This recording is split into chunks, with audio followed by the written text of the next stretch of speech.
economists have discovered that despite the record-breaking immigration that the UK has seen over the last 10 years, productivity is almost at an all-time low. It's not actually resulting in better living standards in Britain.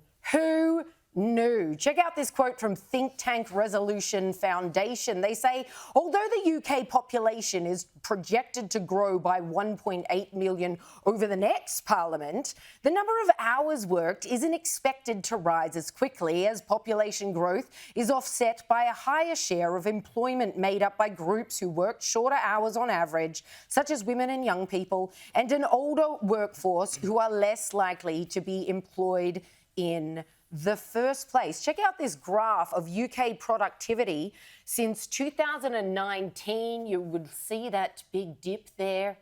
And, well, it's not looking too good. So I found this interesting because this is what we're doing here in Australia, obviously. We're like, we need immigrants, we need more people. Politicians are like, this is for GDP, this is for our future, this is for... And yet countries who have done similar don't look like they're faring much better 10 years after. So Australia has a skilled migration program, and we always have, and we'll prioritise people based on that workforce need, not how much they can pay, not how long they've been waiting.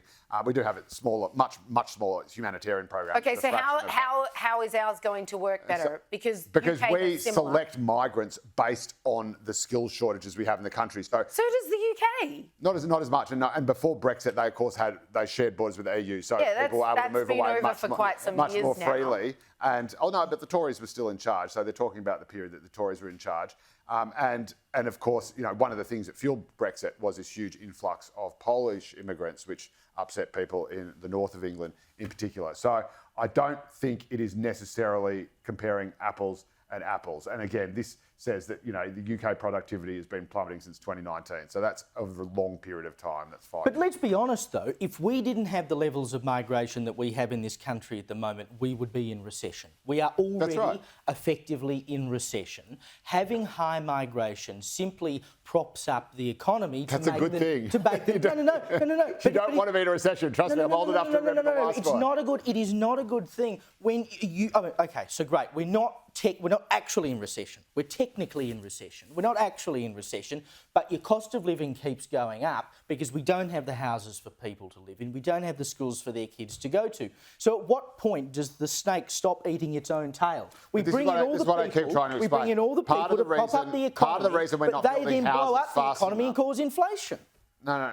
Part of the reason why we are not building houses as quickly as we could and as quickly as we should is because there is a shortfall of around 90,000 labourers and tradies we need to build the houses to reach the target that we've set. Labour just crossed off the list of the skills that they'll be importing.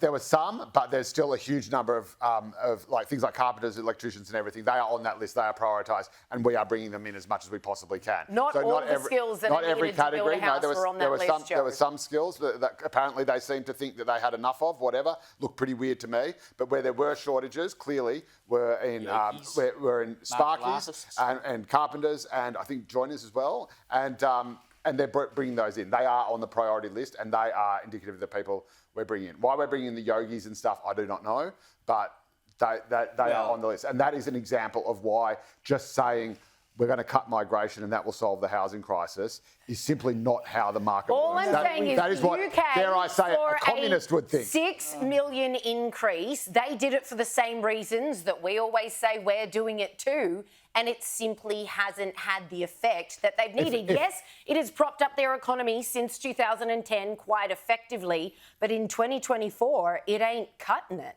Yeah, that's right. Their economy isn't growing as much. So why do we think we're going to fare any better? That's because the Conservative government is doing a terrible job of managing the economy, and when Labor gets elected under Keir Starmer, everything's going to be fine. I'm sure it'll... Well, you're the one having a crack at it. Don't even say that, Joe. I'm sure it will absolutely work like that.